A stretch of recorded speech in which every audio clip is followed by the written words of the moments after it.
Hey guys, it's 21 Maxwell here, and welcome to another tour of the Federation. Basically, after a few comments on social media, a couple of people were looking to see some more of the show. They were looking for kind of weekly or monthly updates. Unfortunately, it can't be weekly because I play it in that much of it in a mass session. So basically, I just keep going and going.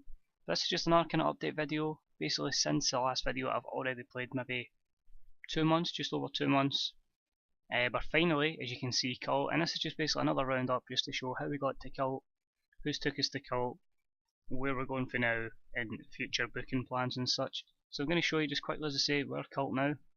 We finally got over that 47 importance for Northern England, so we'll have that in Northern England and Southern England. We now need to get it in Scotland, and we'll also have to try and work on Central England as we try and get 4 of them over to 65 to get national. So that could be a challenge, but I think it's a challenge that we can now do thanks to our brand new TV deal. We're losing our deals with ITV North, STV and BBC North, and we have a deal with Challenge TV. So that is a big opportunity to get big numbers, to get fans in, and to get this company really up and running. That's a TNA size deal, and hopefully can only be good for the company. So that starts 2 weeks time. It starts start of December, so that'll cover over Christmas, January, and the good thing is now we are over an hour and a half, and gives a chance for more wrestlers to appear in the show. So how did we get to Cult eventually? I'll just quickly show you the history. I've done a lot of shows with a lot of shows like the likes of Here We Go Again, with the likes of Drew Galloway defending against Matt Sydal. We had the debut at Emails to Talkley. We then had another Galloway's Night where he defended it in a 6-way match against Matt Sydal, Doug Williams, Rich Swann, basically using all the big names.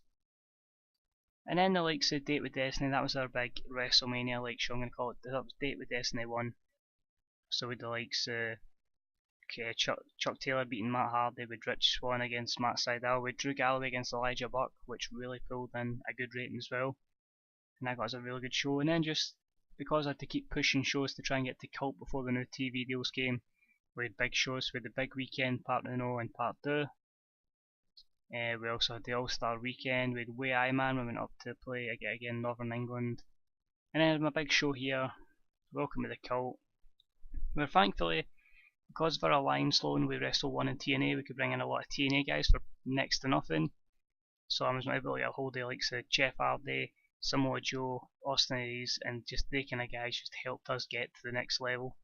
As you see there, 76 B- and the Ultra Milestone sellout, and that pretty much just confirmed that we were a Cult company. So likes of the guys are in. Our title holders now, somehow I stupidly done another That Guy tournament. That should have been for the 0G Championship. So now we have 2 That Guys, Sabin and Marty Scurll, but from now on that'll be just every May we'll have that tournament. The tag titles are Rich Swann and Chuck Taylor, aka the Smooth Operators. It's just basically giving them something to do and they're working as a tag team, so I'm happy with that. The Women's Champion is Cheerleader Melissa. She's had it since the end of July. She's had 7 defences so far. The 0G Championship is on Rockstar Spud after he beat Marty Scurll. Just kind of giving different cruiserweights in to try and get the prestige up to maybe 50, 60.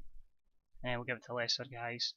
And our world champion is Drew Galloway, who just defeated Austin Aries. Basically, because of Aries on a 5-show loan, we gave Aries it for the whole of October. And then his loan was about to expire. We gave it back to Drew. The problem is now, both Drew and Elijah Burke have been approached by Ring of Honor for written contracts. We've offered Drew the best written contract we can offer to try and keep him, because we have no other big. Basically, he was a long run as a heel. We've turned him face now.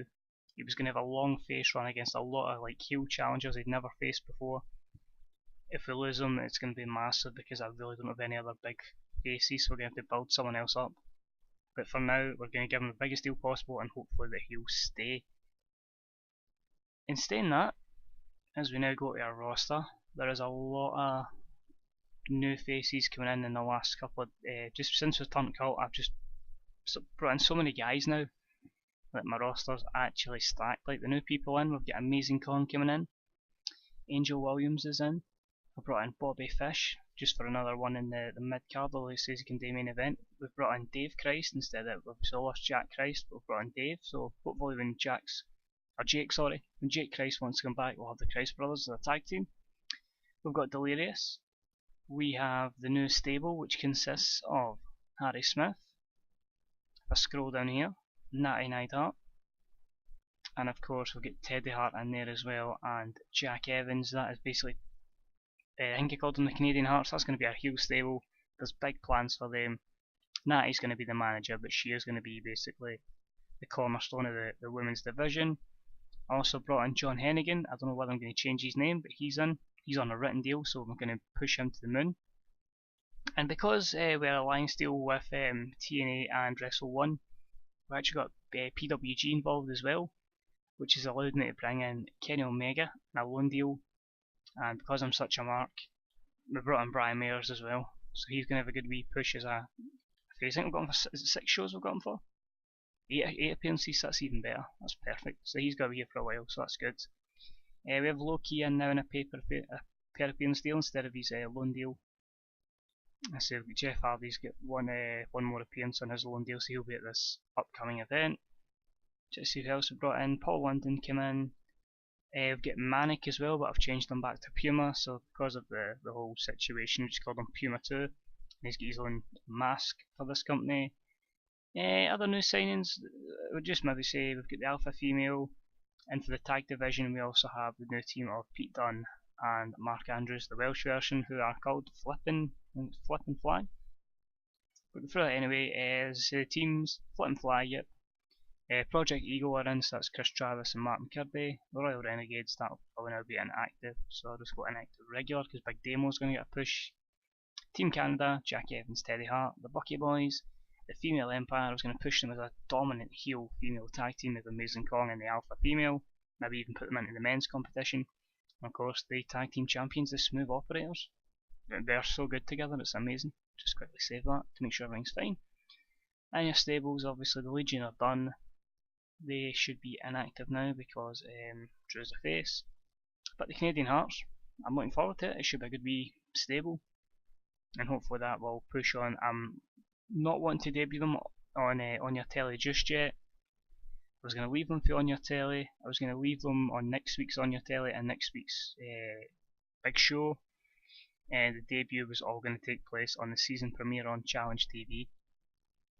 But basically signing a lot of guys last month because of the whole loan deal and that did mean I lost £127,000, but at the end of the day it's got us up to cult, and long term that loss there is going to be massive gains in the future.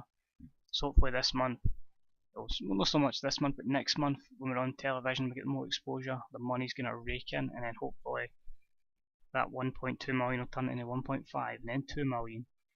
And then once we have maybe say 4 or 5 million, I'm going to look at bringing in development, and then from development we'll look to put a lot of the lesser British wrestlers in there so they can train and train, because this company's judged on mostly your popularity but also how you work as well. So if we can get their stats up as good as possible, it gives them the opportunity to thrive and hopefully become one of the best wrestlers in the game. So that is the long term plan.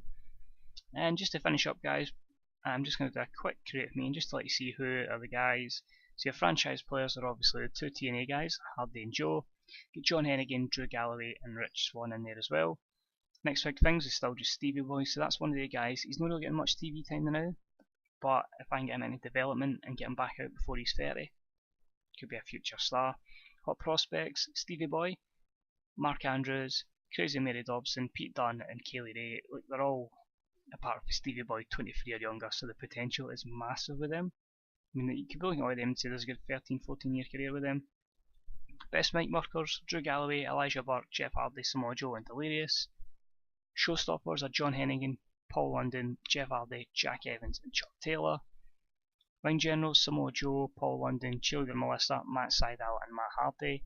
Because of the way this company works, I struggle to get people over 70 momentum. Like literally Drew was in a wave of momentum at 60 odd, so the only people that are hot are people that have just come in.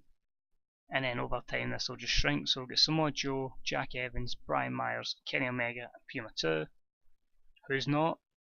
Emil Sitokli, Kaylee Ray, Jack Gallagher, Davey Blaze, and El Ligerio. Time Decline is Doug Williams, Loki, Amazing Kong, and Matt Hardy, but they'll be fine. You know, Doug Williams, we just need to give him something to do, and he'll certainly put some people over. And the Hidden Gems, I remember Greg Burridge from EWR used to always sign Greg Burridge. He was a good mic worker. It wasn't too bad technically, if I recall. But him, Cash Money Arkin, Ashley Reid, Sanjay Dutt, and Jodie Frisch, however you pronounce that. We'll look at him in the future anyway. So that's it, guys. The only other thing I would say that's going to happen in the future would be I'm looking to bring in possibly another title. So then I've got tag titles, women's title, world title, light heavyweight title, and then just a proper intercontinental type title, if you know what I mean. And then obviously that guy's like our king of the ring. So that's it for this wee short video, guys. But just again, just getting these up to speed with how it is. I'll maybe do like either an end of year review or maybe do a show or something in January. But thanks for tuning in, guys. Hope you like the roster. I hope this wee journey's interesting a few people. And yeah, until next time, this is TEW2013. I'll catch you later on. Bye bye.